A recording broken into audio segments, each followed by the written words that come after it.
Big week for fighting games. We just saw potentially the new generation of Street Fighter talent taking over the last CPT Premiere, and we got our hands on 2XKO finally. Have our opinions changed? Can we stop presenting ourselves as haters of 2XKO? I guess we're gonna have to find out in this episode.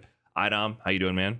I'm doing good. Like you said, good week. 2XKO. UFA just happened, so that was also pretty sick as well. Good week overall. Do you have any thoughts about that top 8? I think the big storyline from that top 8 is, where are the OGs, man? It's the new generation. This was the first top 8 where going into it, there wasn't, we got to give credit to Noah the Prodigy, little exception there. There wasn't a post-point season CPT champion in this event. There was no EVO champion. There was no Capcom Cup champion. There was no expected favorite, I would say, going into this top 8, aside from maybe one Chilean prodigy in there. But really, it was a group of players that have been consistently performing over the past couple of Street Fighter 6 seasons on the come up in this top 8. So once you got into that top 8 bracket, you didn't really know what was going to happen. It was going to be like a new face holding that final trophy there. So I think that was a really interesting storyline coming away from this top 8. Because going into it, we had Juicy Joe, Broski. You had, or on the winner side, rather, you had Kingsvega versus Riddles, Sahara versus Nephew, Broski versus Noah, and Blaz versus Juicy Joe. And so that was a really interesting top 8 mix. Like, did you have any thoughts when you saw that? Because first of all, there's a bunch of NA in there, all new players. I didn't know what to think when I saw this top 8 bracket come together. NA is the best region for Street Fighter, obviously. I mean, before I get attacked, I'm just gonna throw that out there. Second of all, there were a lot of, like you said, new faces, like people you weren't really expecting. But like Blaz to me was, if I saw that top 8, Blaz would have been my pick immediately to win. Actually, Blaz was my pick. My 2 picks to win UFA before the tournament started was Punk and Blaz, and Punk didn't do so hot, unfortunately. But Blaz, when I saw Blaz in the top 8, I was like, yeah, this kid's due for something. So it's kind of his time. Yeah, facts. That was my pick as well. Even in the loser side, I was like, Blaz probably going to make a run here. That was my prediction as well. We'll get right back to that discussion about UFA in just a moment, but I wanted to let you guys know that Trash Talk and Extra Trashy are available in full video and audio on Spotify. We're currently making a push to reach partner on Spotify, so if you're interested in checking us out on that platform, we'd greatly appreciate the support. And if you have the means to and want to support further, you can also have exclusive behind-the-scenes content and early access to mainline Trash Talk episodes over at the patreon.com/Brian_F page. Paid members here will also have their questions answered at the end of Extra Trashy episodes in the dumpster diving Q&A sections. Okay, that's all I got. Back to the UFA discussion. But I guess before we get into the details of that top 8, we gotta talk about the obvious. You brought up Punk, man. We had a classic showdown, Punk versus Daigo, in pools of this tournament, which was kind of the precursor to how this top 8 came to be so filled with faces that you would not initially call to be a guaranteed champion. You expect one of those people to be in top 8, a handful of them, but to be a top 8 comprised of all these players who haven't won a CPT Super Premiere is like, whoa, pretty surprising. But Punk ended up going to losers in pools to Nassim Claw with his E Honda, and then Broski put Daigo into losers in pools. So all 4 of those players were in the same pool, which is nuts. Shows the level of the talent at this tournament, because there's only 393 players actually entered, but the density of talent, absurd, because this is in the second half of the CPT season. There's very little points remaining, and so we're starting to see like the solidification of that top 6 leaderboard for CPT points. And players like Punk really needed the CPT points. He was on the precipice, on the verge of securing himself a point qualification by being in that top 6. He was on the lower half, so he wanted to have a good weekend here. But going to losers early put him up against Daigo, and historically that has been really bad for Daigo. And we know Daigo in Street Fighter 6 hasn't been having the most success that we've seen from him in 20 plus years, 25 plus years of Street Fighter. And going into this match, I looked up the records. He was undefeated. Punk was, I think, 1-0 or 2-0 over Daigo in Street Fighter 6. And then throughout Street Fighter 5's lifespan, he only lost 1 set out of 8 in major tournament appearances. And Punk really actually got his career started, I would almost argue, by beating Daigo at Final Round 2017. Punk didn't make top 8 that tournament, but we all know about 2017 Punk, right? The most winningest player, most dominant Capcom season we've ever seen. He would go on to win or place top 2 or top 3 at every other premiere after that. But Final Round 2017, the first big wave he made was, whoa, Punk, the guy from Philly, the guy from the online tournaments, that young kid just beat Daigo. I remember hearing the rumors in person. Like the crowd was buzzing with that energy. And so, of course, when they showed down here today, people were tuning in, right? It was an exciting set, and it was very interesting to watch. I don't know if you had any thoughts about how it actually played out. As somebody who's played Daigo a lot in Street Fighter 6, I think the worst thing you can do with Daigo is let Daigo play Street Fighter. And the way Punk plays really like slow and methodical. He can obviously, get the train rolling and kind of, steamroll you as well. But the more you let Daigo play Street Fighter, I think the worst is gonna get for you. If you're letting Daigo throw fireball or kind of just like condition you to not really do anything, you're playing into his game, and I think he just loves that. Well, did you see how many overheads he was doing? When I watched this set, at first it was like, okay, a one overhead, a two overhead. And then by the end of the set, I think he did like double-digit overhead attempts, just raw and neutral. And most of them landed. More than 50% of his raw overheads landed. It was at least 10 plus overheads, I believe. Daigo used to do that in Street Fighter 4, though. That's what I'm saying. Right. You're letting Daigo play Street Fighter. That's the problem. But it was so weird, right? Because normally you get in that range, and in Street Fighter 6, it's so rare to see that sort of style to like poke away, essentially. It's essentially a poke. And generally, the poking game in Street Fighter 6 is usually a means to an end to earn you the button to drive rush, right? Because the damage output is just so high compared to a raw poke. And to do the overhead, you're getting into low forward range, right? But it felt like Daigo was playing the reverse psychology here, where Punk is also a rather risk-adverse player. So whenever he's in that range with Akuma, where low forward is a threat, Punk is like, yeah, I'm obviously going to hold down back here, block the drive rush, maybe DPOS it. If Daigo tries to get a little frisky and overextend, and you know what I mean, deal with it then. Let him waste the meter. And so Daigo kept getting into that range and just overhead chop, overhead chop, overhead chop, over and over and over. And it was really effective. I was like, whoa, like this feels like a strategy. Like not just playing Street Fighter 6, but something tailor-made to deal with how Punk operates. So that really stood out to me when I watched the match. Yeah, I just think it's something about Daigo. He wants to play slow, but like SF6 is just overall kind of chaotic. So, you might get hit or like something might happen. I know Broski beat him in winners. I'm actually not sure who beat him in losers though. But I'm very curious what Jack beat him. Literally right after America still got him. And so Jack probably just said, yeah, I'm just gonna low for drive rush. Yeah. You know what I mean? Like I'm gonna play Street Fighter 6, and so Jack got him right after. Okay, so yeah, it's something like a slow style versus Daigo just doesn't work. It's kind of where I'm always like skeptical to see like how they would, change the drive system or how the game works, because I always feel like you're one or two changes away from Daigo's style being super effective versus where we are now, where it's not really that good because, button in the drive rush might kill you. Right. Yeah, it's interesting to see how that style actually worked out really well. So that was a big buzz, right? Like it's just like a pairing of two legends, really. Like Punk, people love to deride him. People, he rubs people the wrong way, and he maybe has made some personal missteps in his public perception. Maybe some PR training would have done him some good to some people. But love him or hate him, man, he's a legend of our scene at this point. He's EVO champion, one of the most winningest players of all time. So to see like those two generations collide, it's always going to be a big event, even though it's a pools match and they both ended up losing like one place outside the CPT points. Like neither of them got CPT points, but it's one of the biggest stories out of this event. It was very funny to see that. But you know what? This also makes me think. Daigo got his get back on both you and Punk. I don't know, man. Ever since you dropped that trash talk where you said Punk told you, Idom specifically, to play him like he's a scrub at EVO 2022, that was the advice that you said Punk bestowed upon you. He got you at EVO, and now he got Punk at UFA. So I don't know, man. Maybe Daigo's been watching some trash talk waiting to get that revenge. I mean... The problem is, I feel like we both didn't play him like a scrub. That was our initial thought. We didn't play him like a scrub. We gave him too much respect. That was the problem. It's kind of funny. Watching your match at him versus him at EVO versus the match where you beat him at ECT 2024, that was a chaotic match. But it also shows his versatility, because you were playing him, like, hey, you ready for this, my man? Like, I'm going to throw some DIs at you and go ham.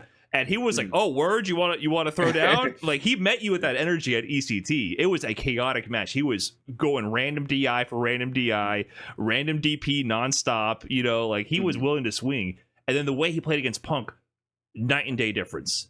Literally like a Super Turbo Ryu match, like a Street Fighter 4 Ryu match. Like, it was so interesting to see. So if you've kind of missed out on some more old school Shoto style type of gameplay, watch that match.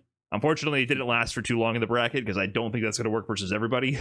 but it worked there. And so we had a classic showdown between those two players there. But that was kind of like the precursor to this top 8 that we wanted to get into, because so many of the people you expected, like a Punk, whatever, they all fell far before a top 8. And getting to that top 8, I think one of the biggest stories here was Riddles, right? Riddles had a really good run, and Riddles, formerly a Smash Ultimate player, he's been on the come up for a while, right? We talked about him at Esports World Cup.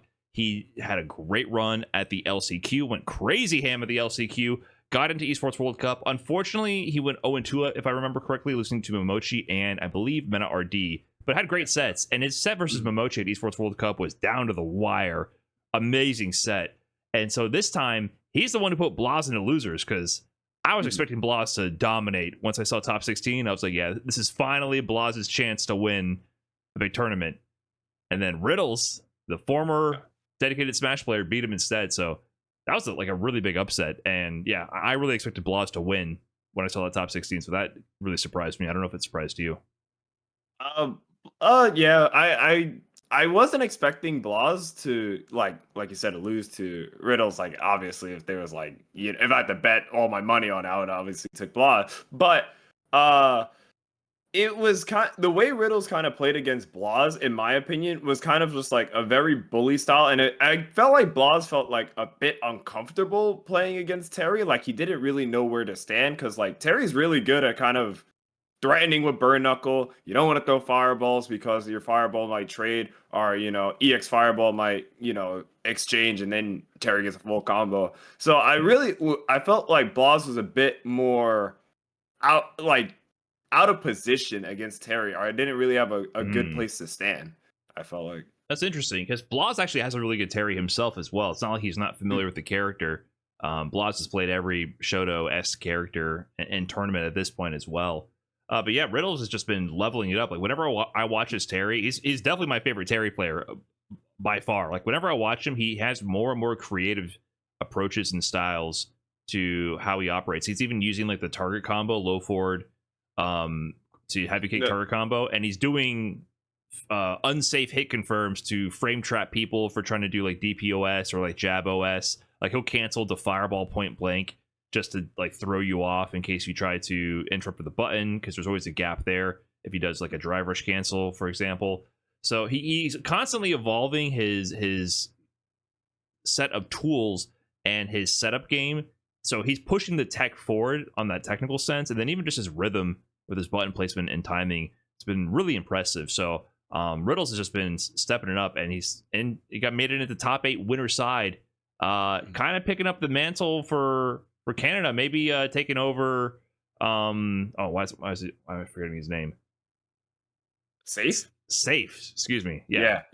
So yeah, he's picking up the mantle for Canada, taking it over from Safe here, because Safe was like the first big surprise in Street Fighter 6 for making top 8 at Capcom Cup for Canada, because Canada usually doesn't have that many representatives in traditional fighting games like that. But now Canada and top 8 winners of a CPT Premiere, that's pretty big. That's something new. That is definitely something new that we're not really used to seeing. Yeah, but I for me, I think the main storyline for the top 16 was Kingsvega, because I am actually a huge fan of his Blanka, and I do like watching Blanka, but his kind of game sense was kind of reminding me of a bit of like how Mena plays Blanka, where like he'll walk back a lot, but like drive rush stand light kick for Blanka, it's kind of like impossible to check. It reminds me of like a Ken drive rush jab, but he was getting so much mileage off of just playing everyone and kind of like staying outside of the low forward range, and then just doing drive rush stand light kick. Yeah, I felt like he had a much slower style compared to Mena RD. Like, there's elements of what you would think of that Mena RD has, but to me, Mena RD is constantly mixing the options and cranking the mental stack. Like, he's always applying some kind of pressure. Where Kingsvega seems sometimes he's content to play footsies a lot more, and he'll do things like just walk out of range and use stand medium and crouching heavy punch and just kind of wait around a little bit before he uses his burst options. So I felt like he had a little bit of a slower play style, and I was not surprised to see him in top 16 originally, but I feel like he has an interesting story because he is one of the players who's been making a big come up in the past year, and I feel like he's had next to zero screen time. He's got zero clout in the West because he's not a known name. He's usually relatively lower seeded. He had to kind of work and earn these wins to kind of get higher seeds. And people tend to just not put him on stream, right? So I compiled some of his major wins. So he, over the past year, where he's been really traveling and trying to compete, he got 33rd at EVO Japan. He ended up getting 13th at this Asia Champions League qualifier, 17th at CEO, 13th at Blink Respawn. He got then 65th at EVO, and then 17th at the Esports World Cup last chance qualifier. And then all of a sudden, 4th place at CPT Japan World Warrior, the event with 2,300 plus entrants, right? So that means he was the 4th best player out of Japan on that weekend. Big deal, very big deal. So he's placing solid in all these tournaments, and he's beating a lot of notable players. At that Blink Respawn event, for example, he beat Tokido and Punk 2-0 and Dual Kevin 2-1. I don't recall seeing any of those matches on stream. Yeah, actually. Yeah, now that you say that, I actually don't remember that either. I don't think any of those matches are. He also beat Daigo 2-1 at CPT Japan Super Premiere in 2024. So, like, he's beaten all these household names, but, there's limited stream bandwidth, and generally the stream runners are trying to pick, like, the most notable matches, the biggest matches are going to generate the most buzz. So, I feel like for a while, Kingsvega, while he's been, on the grind as a relatively newer player in the scene, hasn't been given the respect put on his name, and so they go, oh yeah, Daigo versus some Blanka, he's gonna get washed. Tokido versus some Blanka, who cares, right? And then he's been low-key washing them. He had to put together a significant run of stringing all those wins together in one tournament until CPT Japan, right? And so at that point, it's like, okay, you got to watch out for this guy. Like, he's going to be a consistent threat going forward. And he showed it off this tournament, getting that top 8 winners appearance, winning over Juicy Joe, and getting that qualification. So yeah, we'll get more into his play in the top 8, but I want to give one other shout out in the top 16 to a surprise player, Kyuki, out of Brazil. So she plays JP, and in this first international premiere appearance, she beat Akainu, Problem X, Hope, Ryusei in the JP mirror, and Kills You, which is huge. Kills You to me is one of the best players, and has been one of the best players in the world for a long time. So that to me is a huge win. And to come out of Brazil and do that, it reminds me a little bit of last year out of Brazil. We had Zengi Volato, who had their first like really big notable appearance at UFA last year, beating Big Bird and making top 8 that tournament. So Brazil showing up again to UFA and having a big run. I don't know if you saw any of her games or not. Yeah, Kyuki had a really good run. Funny enough, Kyuki got put into losers by Blaz super early on, so like that's just unfortunate, like pool seeding and like stuff like that. But yeah, Kyuki went on a crazy run, like you said. Yeah, she had a lot of setups, kind of just like with JP, and her style kind of reminded me a bit of like Kakeru, kind of more of a JP sense, like stand around, do nothing, kind of like the portal, do a lot of the work, and just try to keep the game under control. So like her style is really good, and like I said, she was one of the. I always think it's refreshing to see a JP on a Street Fighter 6 screen, or just in Street Fighter 6 in general. I like watching JP. Yeah. I mean, how the tables have turned, right? Like, people used to hate on JP so much. I think the sentiment has shifted a little bit. I know people still hate fighting him. Fair, whatever. That's your prerogative. But I think high level JP is very interesting to watch. And shout out to Kyuki having a big international performance like that and appearance, and they're currently 3rd in the CPT World Warrior points for the Brazil region. So Brazil is just such a strong region, man. Not Pedro, I think, is currently leading the pack there. So we've seen whenever they are able to send a representative out internationally, they always make a splash, whether it be Zingy Pilato and not Pedro, now Kyuki. So shout out to Brazil.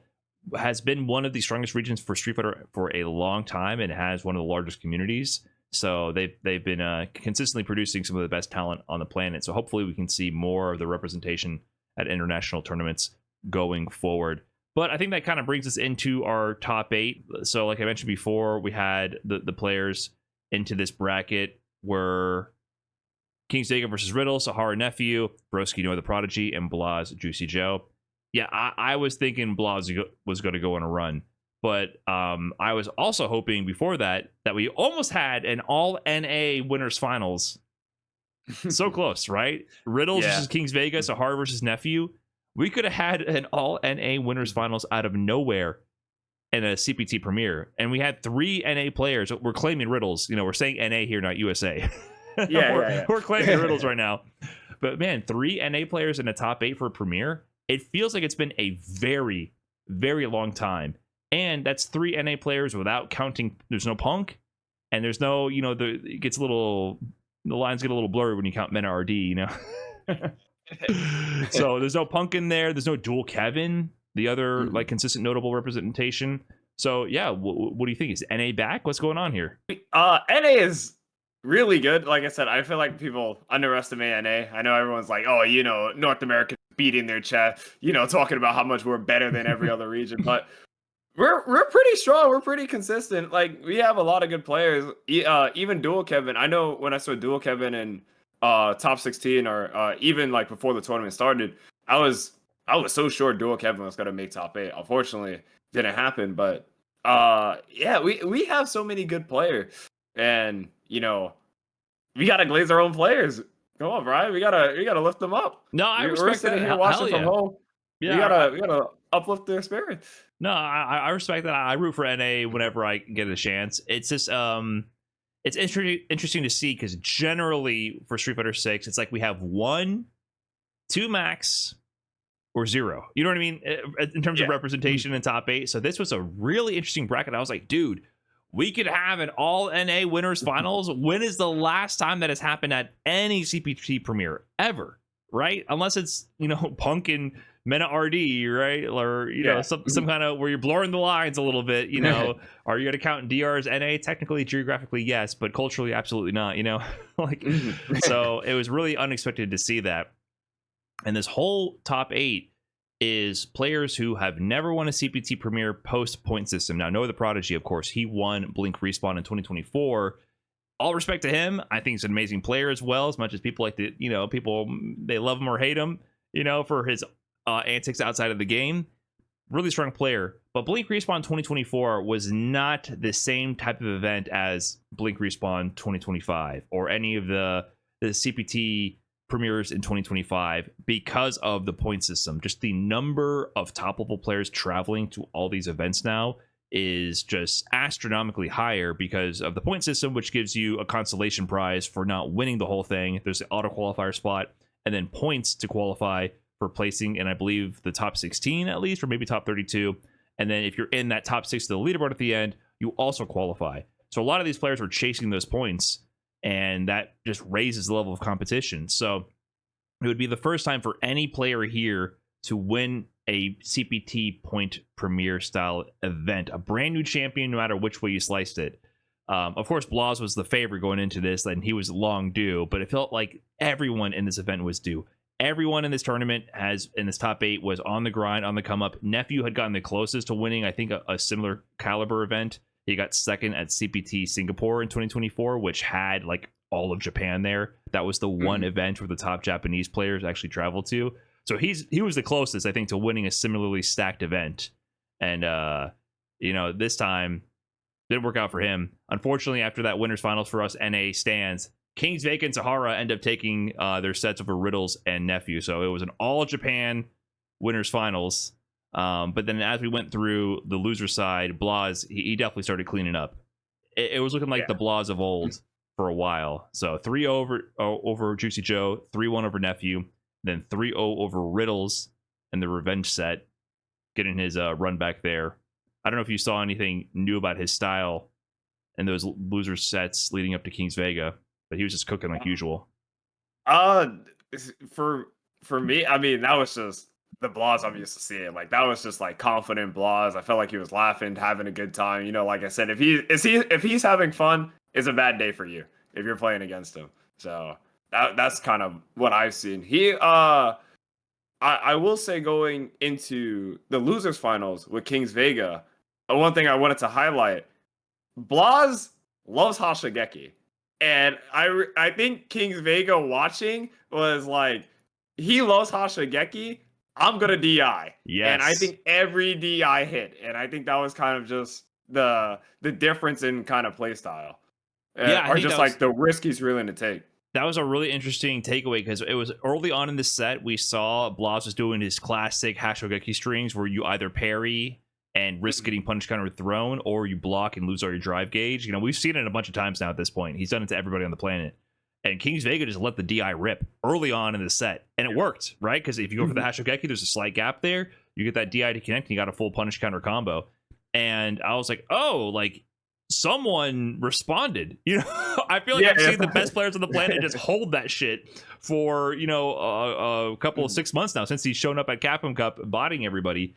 And after he represented that DI, there was a later interaction where it's a very, very similar situation. Kingsvega was in the danger zone with only 3 bars of drive gauge, and he was forced to block an OD Hashogeki. Once that happens, it's like your drive gauge just magically disappears against Blaz's Ryu. And he held up back and jumped away, and Blaz didn't do anything. Because he was like, I can't just autopilot my string now because he might DI. So it paid off in dividends. Not only did he get the DI counter early on in the set, but later on, Blaz was like, maybe I shouldn't just do this string. And Kingsvega was able to jump away and reset the situation and go on to win that round as well. So yeah, I do feel like someone finally had an answer for Blaz. It was very interesting to see.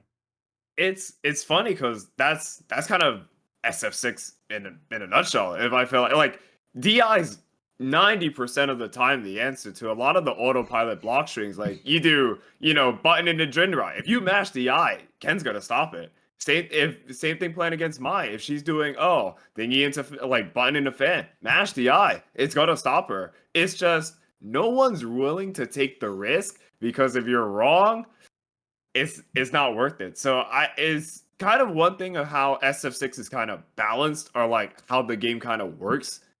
There's answers. There's always going to be answers in the game just because of the mechanics. Are you willing to do the answer is the real question. Right. Yeah, and it felt like no one was willing to do it for a while, but I think Blaz has proven he's like, hey, you better do something. Like, yeah. This is like 4 tournaments in, 4 major or 5 major top 8 appearances in. Someone's like, okay, he's really not going to stop. Like this, he's really going to keep doing this Hashogeki string. I better do something about it.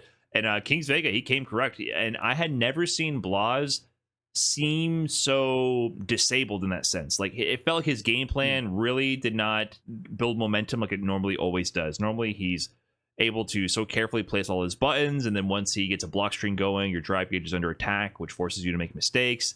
And this set, it didn't feel that way. It felt like he was on the back foot the entire time. It wasn't like Kingsvega got by the skin of his teeth and countered specifically these interactions. Like, it was like, no, the game plan just didn't come together like it typically does for Blaz, which was a really rare to see. I feel like I haven't seen Blaz be that convincingly beat in a high stakes tournament match ever. Like I feel like every time he's won, it's been like a struggle. You know, like someone won, but it was close, right? But I've never seen him be convincingly beat, where I felt like Kingsvega was not really breaking a sweat towards the end. It wasn't stressful. It's like he nullified the strategy. And it worked really well.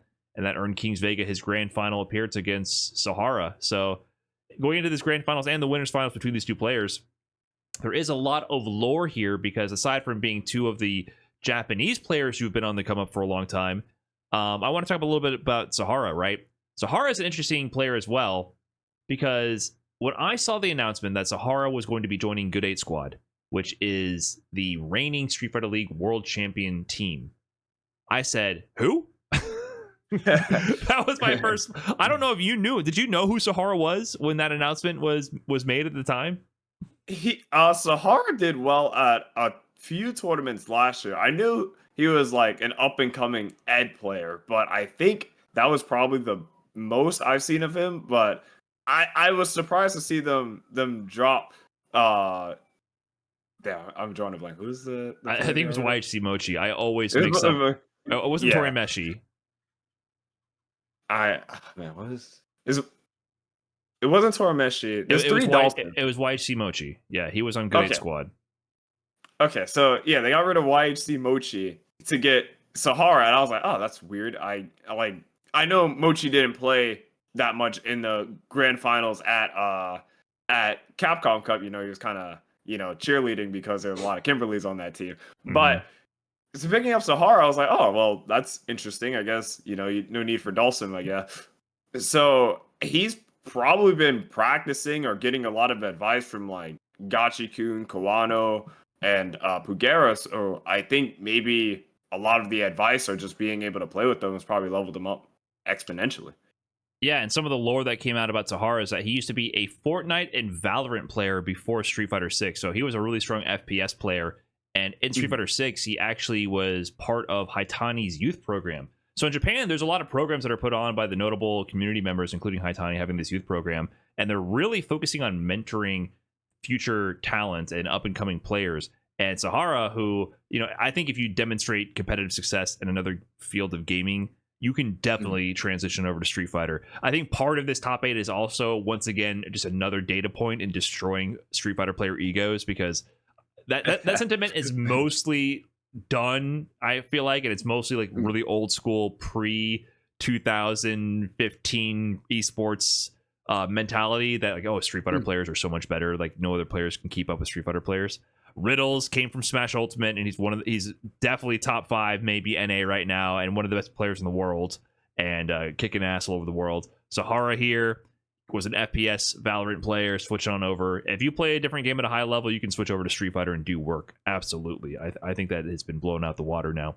And so, yeah, so he switched to this genre, and really just with the release of Street Fighter 6, started playing Street Fighter, and now he's in grand finals of a CPT Premiere up against Kingsvega, who Kingsvega was also his training partner, and he traveled the world competing with Kingsvega leading up to this grand finals appearance. And apparently, in their first international tournament, Cross always has the scoop here.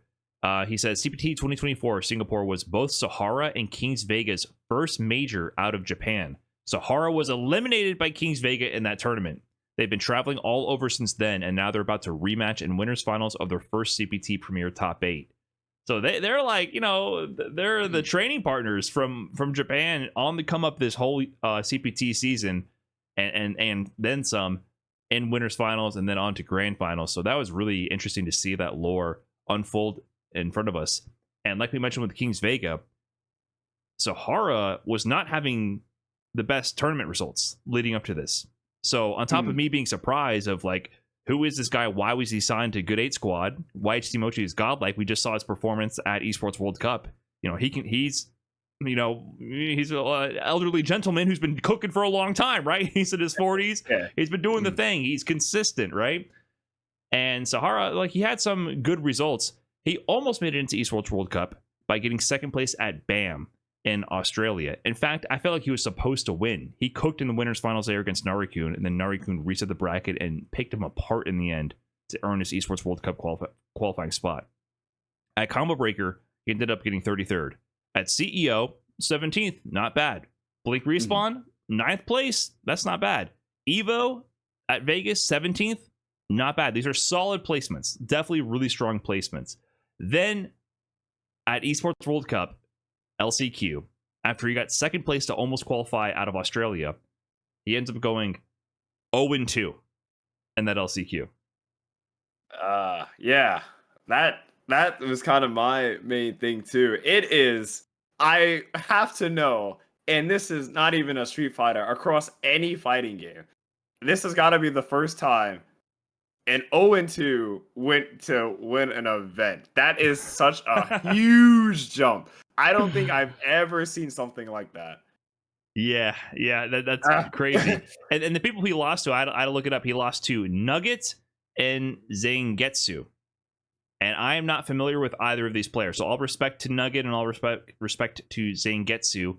But apparently those are the people who took out Sahara in the Esports World Cup LCQ. So that was a rough break to go all the way to Saudi Arabia after getting so close to qualifying for Esports World Cup in the beginning of the EWC season, then to fail at the very end spectacularly, to do as bad as possible.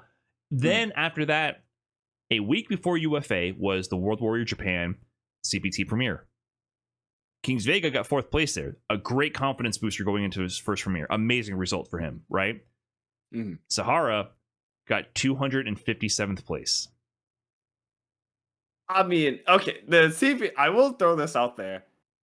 He did place the same as our current Capcom Cup champion. So also, you got to be thinking you got the same place as Kakaru. So it's just this was your Capcom Cup, kind of. It's so weird. I feel like SF6's placements are all over the place. Like I said, I don't want to say it's random, but at the same time, I think Street Fighter 6 has has a lot of extreme when it comes to placements, and it's kind of like hard to kind of track. I don't know ever who's going to do well. I feel like a lot of the people seeded to do well at UFA didn't do as well as they were intended to. I think Itazan was the first seed, and I want to say he got like 49th or something. And I think Blaz was the only one who was top 8 projected to get top 8, actually. So I think Blaz was the only expected top 8er who got top 8. So like SF6 results are all over the place, but like I don't like saying that, but well, it is. I don't like saying that, but you know, if I use the word that's on top of my mind, people are, you know, go kind of crazy. Are you trying to say that Street Fighter 6 is random item? Is that what you're trying to say here? I never said that R word. I would never use that word. Yeah, thank you for clarifying. You're not using the R word item. We needed to know. Yeah, it's tough, man. I mean, volatile. You can use the V word instead. Volatile, right? I think that Street Fighter 6 is definitely volatile for a first to 2 game. I think that's. I don't think that can be disputed. I mean, the level of competition is too high. It's a high damage game. I think our CPT tournaments being first to 2 is bogus, and I've been saying that for a very long time. I think it just feeds into this randomness, and I also have strong feelings about the logistics of it, how people swear up and down that Street Fighter 6 first to 3 would break the entire ecosystem for TOs. I don't want to get into it, but I just think if you ignore logistics, obviously first to 2 is more volatile in this game than first to 3, on top of the fact that there's a ton of really strong players in every bracket. But yeah, 257th in CPT Japan, for some people that'd be an amazing result. Like, don't get me wrong, that's a 2,000 man tournament, right? And you still have to beat a ton of strong players to get there. But for a player like Sahara, 0-2, 257th place, he wants to get first place at UFA. Like, he's going to this tournament like, oh crap, I have just bombed my last 2 tournaments. You know, I got signed to the world champion team. They are investing in me and they believe in me. And I might not have won these level of events so far, but I've shown this promise. And Haitani invested in me. Now my fellow teammates are investing in me. I feel that's a lot of pressure for a player who just started playing fighting games or Street Fighter 6. That is an insane amount of pressure. And you just bombed your last 2 tournaments bad.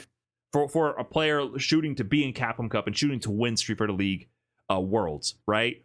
And then to go into UFA and then to play your training partner who has been there with you, going the world, trying to make a name for yourself and slowly building that resume, to meet in winners and grand finals like that. I feel like it's such an amazing thing to see finally come together at the end like that. And in the end, Sahara was beating his friend's ass, because he beat the crap out of Kingsvega. That grand finals was, I think that grand finals was faster than the Evo grand finals. It was really bad. It was actually a speed run. That was a games done quick. Yeah, that might be the fastest CPT Premiere grand finals we've ever seen. But I like Sahara's energy in it, even in the winners finals. Even in a set against Nephew. By the way, shout out to Nephew. He was the closest to beating Sahara. He was up 2-1 over Sahara and was about to win 3-1, I believe, or maybe 3-2. No, 3-1. I think he was going to win 3-1. Sahara made a comeback with an unk check. He did a button into DI into the corner and killed him. And if Nephew countered the DI, the set was over. Nephew would have won 3-1 and moved on. But Sahara was at all these moments. He was like in his chair yelling. He was getting hype. Like he was showing some energy, and I really liked that. Like you could see how hyped up he was about his run so far and how much it meant to him to actually get this win. And so in the end, Sahara gets the job done. Proves that he belongs on the squad, right? He was the only member of Good 8 squad not in Capcom Cup. They all auto-qualified, right? They picked him up after the fact. And so he had to earn his qualification the old-fashioned way by winning a Premiere, and he got the job done. 3-0 over Kingsvega, and takes it in style with the fastest Grand Finals we've ever seen. In the end, though, that shakes up the leaderboard for the CPT points. This was tough for NA because even though we had 3 players for NA in this top 8, players like Dual Kevin and Punk, they needed those points bad. They all got knocked out of the running. Now the last player in the leaderboard in the top 6 now was Kingsvega because he got that cool 300 points to bump him up there. But Dual Kevin down in 9th place with 310, Punk with 300 in 11th place. There's only 2 CPT events remaining, Evo France in a couple weeks, which is crazy that they're going back to France right after. And then Fight Club Championship 6 Chengdu. So the man had to go all the way to China to close out the season to get these points. It's crunch time. CPT China is going to be basically the LCQ for a lot of players. So I'm curious how hungry everyone's going to be going to China. Obviously, it'll probably be a lot of Japanese players going there. And, I know a lot of the American players who could also qualify. I expect those pools to actually be much... there's not going to be a lot of fluff, I'm expecting, for the China pool. Because the players who have no chance of qualifying probably won't show up because, what's the point? But at the same time, the people who can qualify, like the top 32 on the leaderboard, are all going to be there trying to get into Capcom Cup. That's true. Yeah. It's going to be way more dense. And I would also argue there's going to be a ton of Chinese players because the Chinese Street Fighter 6 community is really strong and they don't travel to as many events. Like we see like Shanghai, we see Zhen, and we see who's the other one slipping my mind? VX Bao. Those are like I think the 3 most like prolific representatives right now out of China. But there's still a ton of players that we're literally disconnected in a literal sense from the Chinese internet infrastructure. They have their whole other sphere of social media, and it's like a strange kind of digital curtain between us and the Chinese community. But don't get it twisted. Like there's a ton of strong players in China besides the names that you might know and see at these international events. So I wouldn't be surprised if we see like a Yang Main, I'm probably butchering his name. Yang Mian. Like he's always just randomly in a top 8 every 5 years. He just shows up out of nowhere. And there's a lot of other strong players. But I would argue that it's probably going to have more attendance than Kings of the World last year did as the de facto LCQ. Kings of the World was the last auto qualifying tournament, but there was no point system. And the way the points are working up, it's really, really close. So the points are very top heavy for the leaderboard. So you just need one strong performance and you'll catapult yourself into the running. So yeah, I'm talking about how Dual Kevin and Punk needed those points. Dual Kevin has 310 and Kingsvega, the cutoff for the top 6 spots to qualify, is 350. If you get 3rd place, that is what, 100 points? 3rd place is 250 points. 2nd place is 300. So if you have 100, if you're a Noah the Prodigy at 190 points and you get 3rd place, you get 250 points, you could theoretically jump into the qualifying spots out of nowhere. So you just need one good placement. So I would argue that a lot of players who are on the leaderboard will make a run for it. Way more than we saw people trying for Kings of the World, because that was only 1st place, right? At that point, a lot of people were like, let me save my travel budget for next year, right? Yeah. I think my prediction is this will be, like you said, no fluff in the pools, but also a lot of representation at top level. I think it's going to be really stacked, straight to killers throughout. So it's going to be interesting to see how that shakes up, but it's also going to depend on Evo France. Do we have any predictions for that? That's crazy. We have an Evo coming up. For us, it's like it's not Evo, but it's Evo kind of thing. But it's in another month, so it's It should be an interesting tournament. I'm curious how the first Evo France will go. But I think a lot of the players on the top of the leaderboards, like you were saying, if you got second at an event, I'm pretty sure you're just up there at this point. Because I think Ryukichi's in the qualifier spot. He got second at Evo Japan. I think the one after Kakeru was already qualified. Yeah, so if you want the quick rundown to give you the context, Momochi is for sure qualifying. He's in first with 570 points. Blaz in second with 470, so a 100-point drop off. Ryukichi with 460, Itabashi with 440, Ending Walker with 410. Endel's there with 400, but he auto-qualified, so it goes down to the next spot, which is Kingsvega with 350. So that's the top 6 currently. Yeah, so a lot of the... Oh, go ahead. Sorry. A lot of people who got second was just kind of in that safe spot. Like I said, Idazan got second at Combo Breaker. So I feel like if you just get second or even just third at one event, you're kind of in a safe kind of spot. Kingsvega got catapulted up there for getting second at UFA as well. So you just need a good second or third place, and then you're kind of just in at this point, I feel like. Yeah, you need some points, though. I mean, it's not guaranteed because there could be a nightmare top 8 for you where, like, second through fourth... second through fifth is everybody right below you in the leaderboard, and they all jump you. You know what I mean? So, so I think there's incentive still for, like, I if I'm Itabashi Zangief, and I bomb out of Evo France, I'm going to China. You know what I mean? Like, I'm going to try to defend my spot because there's 2 opportunities now for major shakeups in that leaderboard, but I think the point system is actually I kind of like this distribution, because it really means that anyone still has a shot all the way through to the end. I think that's the best way to go about it when you have a shorter season. That way people don't just like give up and stop going early on. For a longer season, I think it's okay to have more, less top heavy point distribution, so you can like average out. If you do well in the first half, you're still incentivized a little bit, but you're probably good. This way, everybody's sweating until the end, which I kind of like. I think only Momochi, in my opinion, is safe. Maybe someone can crunch the numbers. I'm talking out of my ass here, but Momochi is like 570 points. He's good, right? Like he's making it into Capcom Cup. Everyone else is trying to jump over like Ending Walker. I would say 410. That is not safe. That is not safe. That there's if Moke, Dual Kevin, Kakadu, and Punk all get top 4, it's over. He's out, right? Well, actually, Kaku's already qualified though. Oh, then Kakadu doesn't count. Even so, then Gen, whatever. Yeah, it keeps going down the list, right? There's a ton of players at 250 points and above. So any one of them can jump you in one event, but there's also 2 remaining.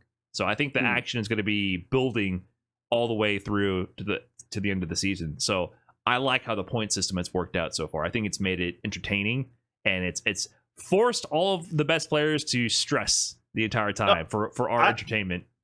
As a spectator, CPT has been great. Maybe a bit too many Bisons and Mai's out there, but as a spectator, I will say watching all the events have actually been like super interesting, and watching, kind of like you're saying, watching more of the best players just travel and compete. So that's sick too. I've been getting a lot of new faces. Also, just randomly bring this up, there were no Bisons and Mai's or Akumas in top 8 at UFA.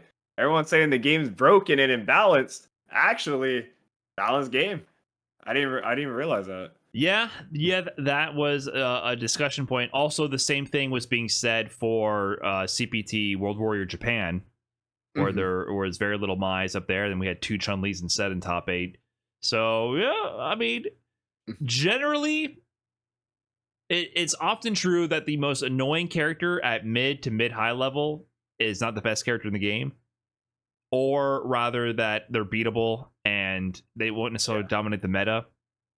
I still think Mai is top 3 minimum, me personally. But I think this always goes to show, especially the theory that you always talk about, the game is relatively balanced around the mechanics, right? It's like, I also agree with that any character can win on any given day, aside from like some notable exceptions where it becomes exponentially harder to maintain a long bracket run. But we've seen a ton of character variety. I think the balance in this game has been pretty good. It's been a good season. Like I said, we've seen a lot of newer characters. Maybe not for the Lily fans out there, but even shout outs to Mystic Smash. He did really good with Elena. We used to play Marvel 3 all the time back in the day. So actually, shout outs to Mystic Smash. Good run.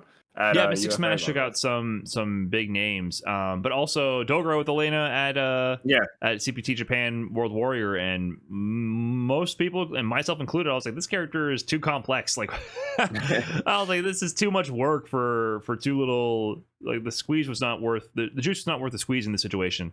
But we're seeing people do work with Elena, so you might not win every tournament with your favorite pick, but I think in this game, so balanced around the centralized universal mechanics that it's best to pick what you want to play. And if you land on Lily, I'm sorry. Like, maybe you should have better taste, right? But for everyone else, you'll be okay. Just play who you want, have some fun, and try your best.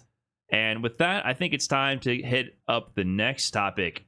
2XKO has officially been out in closed beta for about a week now. And I know I was getting a lot of hate for questioning whether this game would be the savior the FGC so desperately craves and needs. And while I don't know if it's going to ever achieve those ludicrous heights that people were projecting when this game was first announced with Riot Esports backing and all that, I'm having a lot of fun. More so than I thought I would be after my first beta experience. I was a bit unsure of how this would pan out, but I've been really enjoying playing a lot of 2XKO and diving into the mechanics so far. And it seems like it's been a very positive reception from people in the game. So how have you been feeling about 2XKO, Idom?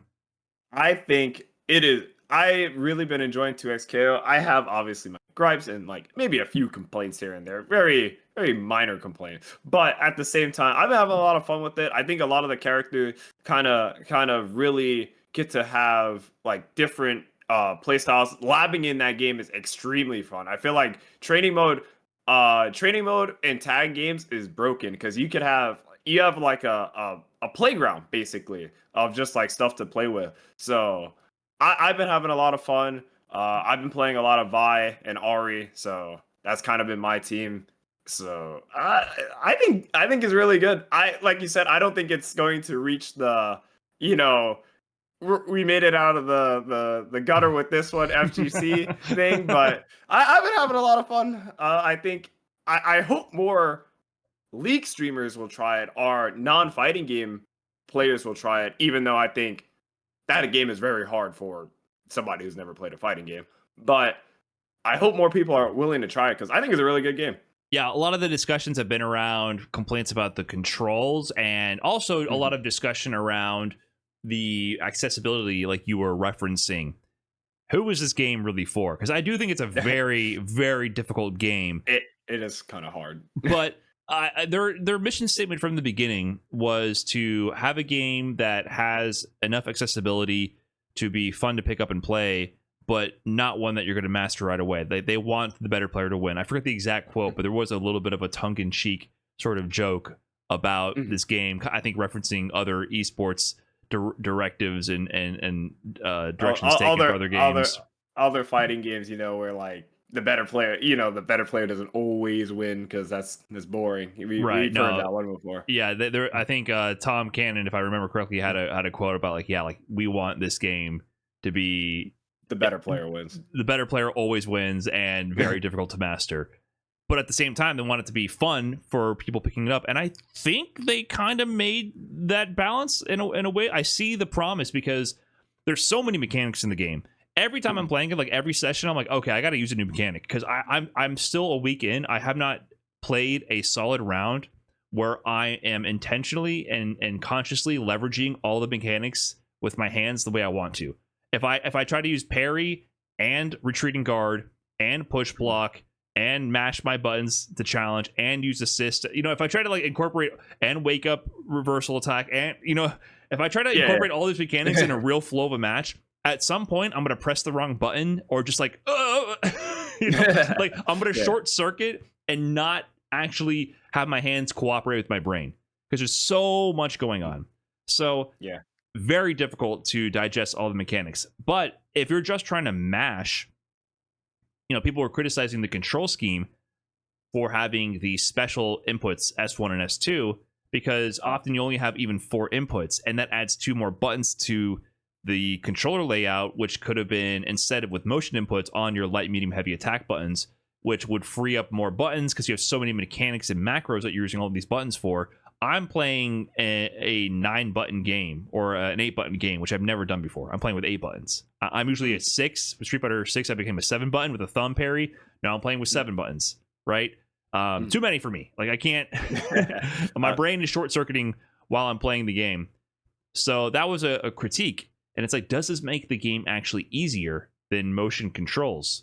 And I would argue still yes. I still think I still think for a brand new fighting game player, the number one most frustrating barrier to entry for them is to not be able to easily make the character do something cool on screen. And if there's a special move that they want access to and they can't make it occur ever once in training mode without having to do deliberate practice or look up tutorials, I think that's a much bigger barrier to entry.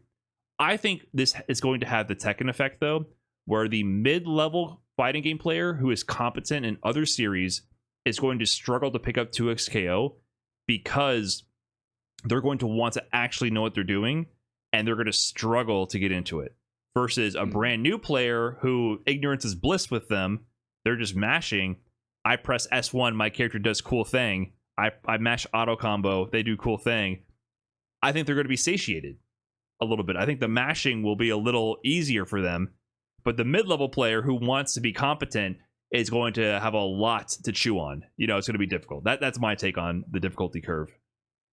I am a bit on the opposite side. I think for me, I think the game would be easier. Maybe, like you said, for somebody who doesn't know how to do specials, you know, like the special button. I think the game would be easier if I wanted to throw a fireball as Ari, it was quarter circle light. And then I have like another kind of my moves somewhere else. I think this is probably the most buttons I've also used. I played with 8 buttons before, but kind of like you were saying, it's hard for me to utilize every mechanic because sometimes I'm kind of forgetting that certain mechanics exist and stuff.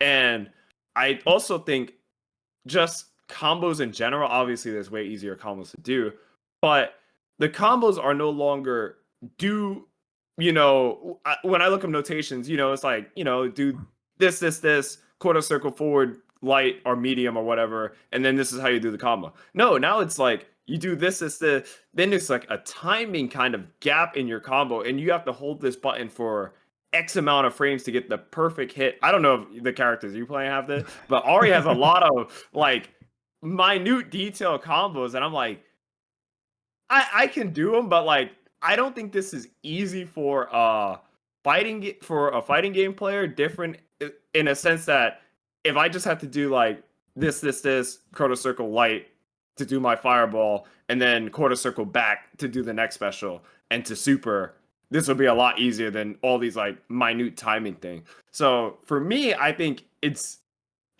harder, but I do think understanding the game might be complicated for a lot of new players, but I do think it bridges the gap of the more fun stuff for tag games like moving. Like the movement's very easy to understand and much easier than like older fighting games. So I think that does it right, and you can kind of see the dopamine kind of happen at an earlier level. Right. I guess I would argue that what the problems you're describing are for a mid-level fighting game player, because a beginner is not going to worry about those combos. They're going to literally mash. Their advanced combo is going to be light, medium, heavy. Yeah. You know what I mean? Like that's going to be like, wow, I did a chain. Like I pressed the buttons in the right order. You know, like Simon says, press LMH. You know, like whoa, like, that to me is beginner level, right? So okay. I agree with what you're saying. I think that's kind of what I wanted to, or my opinion there is that the mid-level player wants to be competent and complete a combo into a knockdown with proper Oki. Yeah, good luck. Like it's kind of tough to get into the flow of a competent game. It's really kind of hard, especially for a player like me who's not like a tag game aficionado. I've dabbled. This one I feel inspired to like get competent, and I can see like, wow, it's gonna be a lot of work. Like there's a lot of mechanics, and the combos can be difficult. I think what I heard though is that Ari has specifically the hardest combos, and they got rid of a lot of her easier routes. I played Darius Blitz, so I'm going as baby mode as possible here, man. Like I have a few saucier combos, but you know, like I got the easy team. That's what I want. I want I've easy been characters. I've been playing Vi, and like Vi has easy combos, and I kind of gravitated towards the easier combo, but she has some hard stuff that's like very hard to hit. So I've been dropping that consistently. So I have to go down to like the intermediate combos now. I don't even do like the super hard, one hit does 700 damage. I do like, okay, I'm not gonna drop this, but I'll do like 500 damage instead of 700 or something. Right. Yeah, but I think Mm. that's good. I think that it's good that there's levels to it, but I do agree that sometimes you need some streamlined gameplay for the mid level. I think that's what Street Fighter 6 does extremely well. The mid level of Street Fighter 6 is so easy to get into because the game is so streamlined. Yeah, right. exactly. So I think modern controls for Street Fighter 6 gets the beginner player in there, and then if they decide to go to motion controls or not, it doesn't really matter. You're going to get into the mid level. Like you're going to get to the flow of the game. The mechanics are straight. Like it all kind of goes together. Parry's your block button. Drive rush means your plus, and it gets you in, and you have access to it from the beginning. And then DI armors things, and you counter the DI with DI. Right? It's like it all kind of flows together. Whereas I think that path forward is going to be rather ambiguous in 2XKO. Like I did not know so many things about the wake up system till today. Like I didn't know that rolls, tech rolls were punishable by throw. I was like, why do I keep getting thrown? Like I swear I'm teching. and people are like, oh, you got to use the wake up reversal, and I'm like, I don't even know how to do the wake up reversal. I'm not gonna lie, I've been playing for a week. I have no clue how to use the universal wake up DP. Mm-hmm. Yeah, it's they. I don't know because I didn't really play the tutorials because I got to play like early and I got to play like a lot of early build, but I didn't really play the tutorials. I don't know if the tutorial does a good or bad job of explaining the game. I don't know how well or for newer players is the tutorial good. I know that's like the main thing people complain about with fighting games. Like tutorials even good for fighting game. I know. I've seen people on Twitter saying not Street Fighter. 2SKO doesn't have like character guides that they're kind of missing. They don't teach you how to play the character. They're just like, here you go, play your character. I've seen that's a common complaint as well. My biggest complaint though is the bugs in training mode. I think this training mode is good, but it's really buggy right now. I if I could give a report to the devs, dude, there's so many UI bugs, and so many times if you save states, you start trying to turn on the bot to do reversal actions. The menu will say, it says it's going to do all these reversal actions, but if you like use the save state on a slot where you set an action, that slot becomes permanently bugged, and no matter what, it will never do that wake up or reversal action ever again on that save state. You have to go to like a different wake up option. There's so many little things where I'm like, the menus are a little tough to navigate. I think in general, the menus are like the biggest complaint I have. You can sometimes access the menus when you're doing like the rematch screen. You can accidentally hit options before it's visible to the player. So like it's doing the win pose, and then if you start mashing buttons, you're actually accessing the rematch screen menu, and you can do things like quit or rematch. I've quit out of games before it even showed me the menu. I was waiting to hit rematch. I was kind of mashing buttons, and then suddenly I'm in the lobby, and I'm like, what just happened? Or you get to the match, and it's only these lobby systems right now. Ranked is coming soon, and I'll see the ghost of all the lobby avatars inside the game just floating in the background. Like there's UI bugs like that where like the lobby avatars are floating in the middle of the match. So it's still a little jank. Like there's still some things they got to work out as a product, but I've been very impressed. I've been having a lot of fun playing it. So I'm not sure if this rollout is going to be super hype. Do you think this is going to actually grow in size? I don't know how they're going to keep adding waves of invites and then have a formal release. And then I can't tell how big this is going to be right now. That was still always my main concern. I'm still unsure. If I were on the 2XKO dev team, my three things, if I could have three people work on anything right now, get as many characters out as possible. I would have to, haul out league characters. I would have to say it's probably easier because, you have a catalog to choose from, because just take the champions from league. That's number one. Number two, maybe try to do something with like the visual effect. I kind of use my brother as a cheat code. Every time I show him a fighting game, one thing he noticed really fast was like the characters like punches have no oomph. Like there's nothing like when there's a combo, it's like, oh, he got like hit really hard, or impact on the move. I feel like that's kind of missing as well. And for me, I think the last thing I would have to say is just try to get more people playing. I don't know why they're doing like this closed beta thing. Just throw it out there. To me, like this is a season 0. The game's out. This is 2XKO. Just let more people play, and I think more people would try it if I turn on Valorant for one day and then it's like, hey, play 2XKO, it's free, and I'm like, hey, might as well download this, and then you go on and play. So I think that's the 3 things I would do. Yeah, I think they need to get a lot more content into the game. So maybe they're trying to wait to do that kind of cross-promotion strategy when they feel more prepared. It's just really hard to get a sense of when that is, because for some of us, the game is just out. We're just playing the game.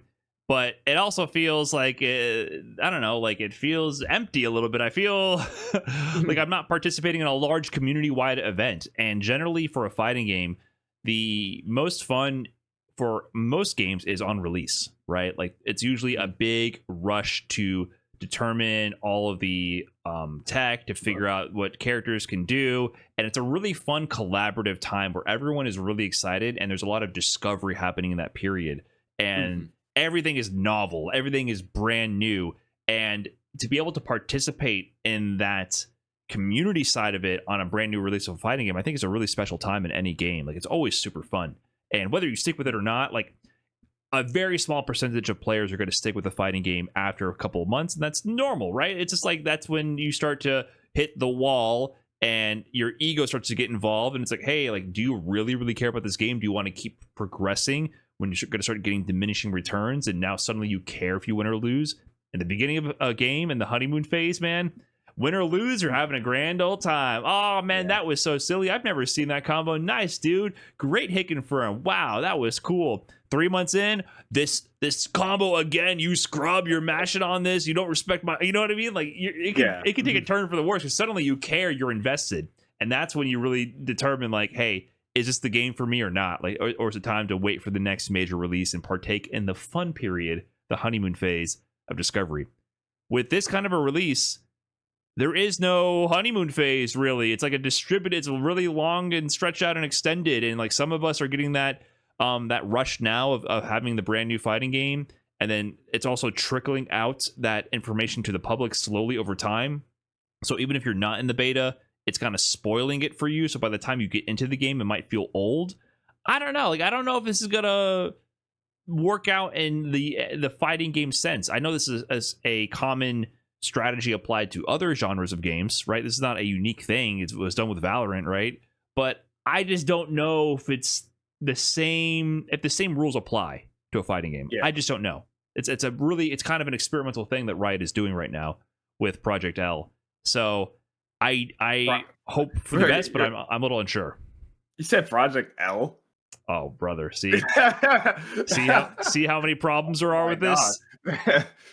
Oh, I caught that. I was like, huh? Project L. See how many problems there are with this rollout, dude? Like, even subconsciously, Project L is still flying out there, even though 2XKO is literally set in the game, Like, oh, no. So I'm having a lot of fun, but I still have those same concerns. Yeah. It's fighting games you're working harder when, in my opinion, when you do a fighting game. You gotta work. You need 2 times as harder as like a shooter to try to get people in. So for me, I think this game actually has a lot of potential. I definitely think they can make it better. Luckily, we're in the patch era. We can fix the problems if there's a fighting games have a problem. It's not like, the 90s or the 2000s where you get the game and that's it. So hopefully to do a lot of patches, they could do a lot of changes. I think that I don't know if it could be the biggest like Riot League of Legends tier, but it could definitely be one of the most popular fighting games out. It could. And I want to give props at the end here. I just thought of this. Duos is actually really fun. I did not think I would enjoy it. I played duos with SK And I was like, you know what? It's a lot more engaging and fun than I thought it would be. Because me personally, I like fighting games because I like being antisocial, right? I like playing alone in my room. Don't talk to me. You're a faceless entity on the internet, and I'm trying to beat your ass, right? But I played duos with SK, and I was like, okay, like I see how it's engaging and how you can play even if you're across levels and have fun with your friend. And there's different fuses you can choose as well to either increase or limit their involvement in your match, right? Because you could potentially do like the assist fused, or you can play like a regular double down or freestyle fuse and get, if you do 2 times assist or freestyle, if you're really trying to be in sync with your partner and like actively do multiple tag handoff mix-ups and combo conversions. And it's really engaging in that sense. I was kind of surprised how interactive it really felt, and how it requires you to communicate with your partner, like, hey, okay, tag, I'm gonna tag in here, or like, oh, go for the burst here. Like there's actual call outs that start occurring between you two. So I think there's so much potential in duos for having players be more engaged, and every person who is a 2x KO player can then try to get their friends and ease them into the game, and also the content potential for streamers as well. I knew there was potential there, but after experiencing it firsthand, I really believe in that potential. I think that's the X factor that this game has to outlive this beta cycle that it's in, because that makes me concerned for a traditional fighting game. But because of the social elements of the 2v2, I think it has a way out. I think it has something that is very unique to 2xKO that I didn't firmly believe in before, but I'm a lot more optimistic about it now. I have no friends. I never played duo. I'll play duos with you, Idom.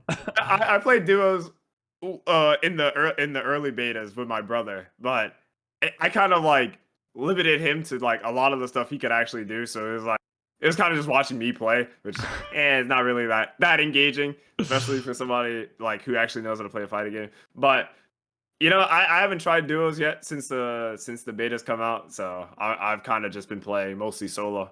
It sounds like you're just a bad partner, Idom. You're selfish. You didn't tag him in.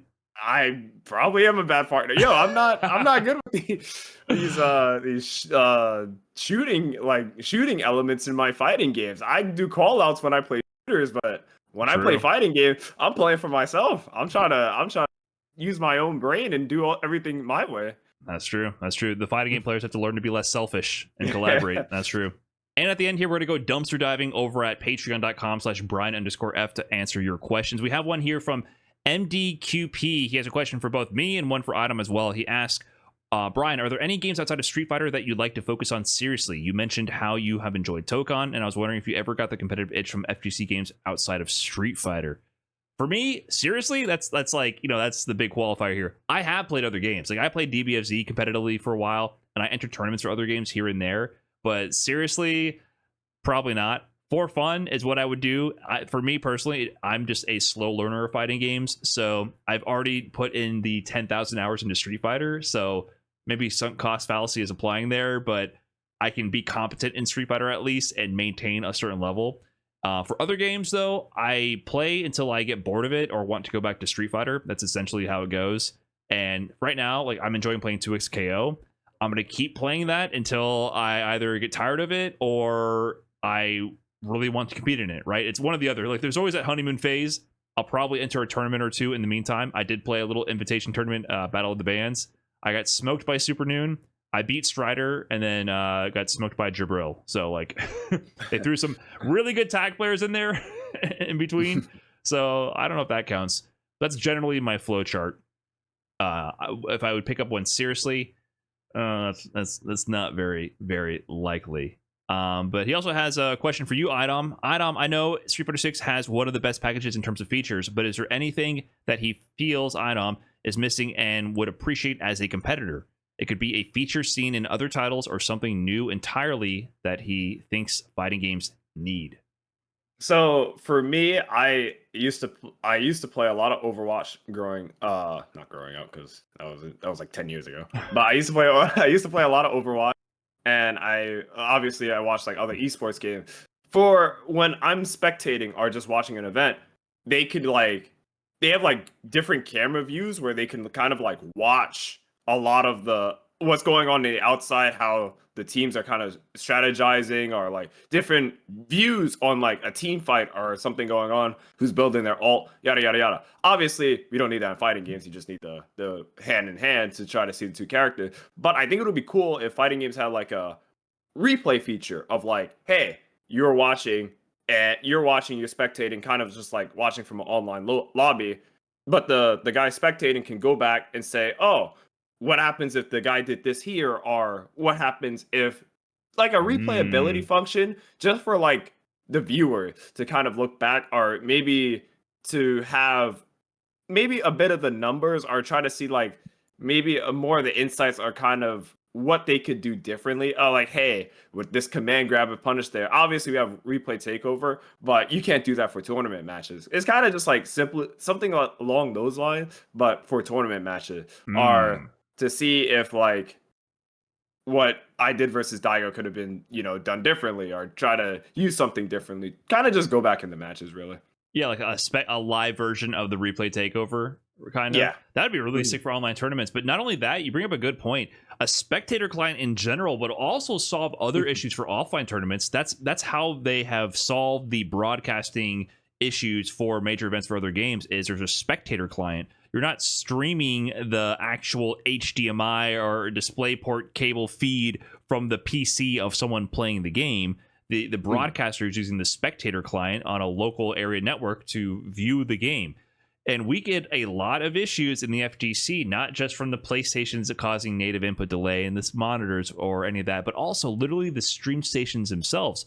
There's powered splitters. There's pass-throughs on capture cards. There's a lot of things in the chain of command here that could potentially add input delay and cause technical issues, when really there should be no interference from the broadcast on the local tournament setup. It should be a spectator client that they're watching through, so it doesn't interfere with the players. And the players should just have, a display port cable straight from the console to the monitor. It should just be that, exactly. right? Yeah. And so that would actually resolve a lot of technical issues and performance issues for offline tournaments. So I think that's another like way to leverage that like enhanced spectator lobby you're talking about. Enhanced spectator client for both online and offline tournaments. We definitely could use that.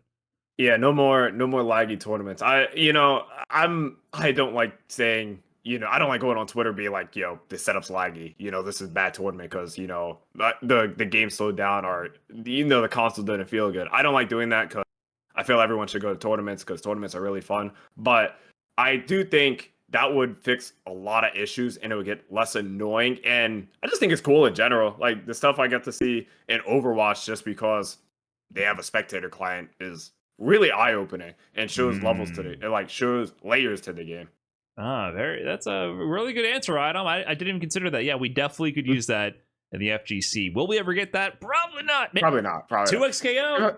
2xKO. Oh, yeah, 2xKO. Maybe. I don't know. We'll have to see. I heard that Valorant still doesn't have replays, though, or they implemented replays only for yourself, but not for other players. So don't copy Valorant. If any game does it, the best is Overwatch. So copy Overwatch. Oh man, I thought Riot was going to be our savior. I don't know, man. I don't know.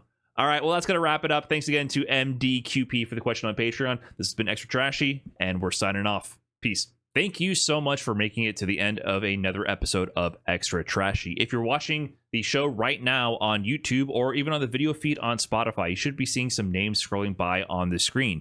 These are the people who support us over at patreon.com/Brian_F and who make the show possible. We want to give a very special thank you to all of these Patreon members for helping keeping this show a weekly recurring thing. Thank you so much. I'd like to give a very special thank you personally to the landfill members, SBO, Hassaris, Smoking Seabass, Chuckle Chuck, and Kelly Lyles. Thank you so much, and thank you for tuning in to Extra Trashy. We'll see you in the next one. Peace.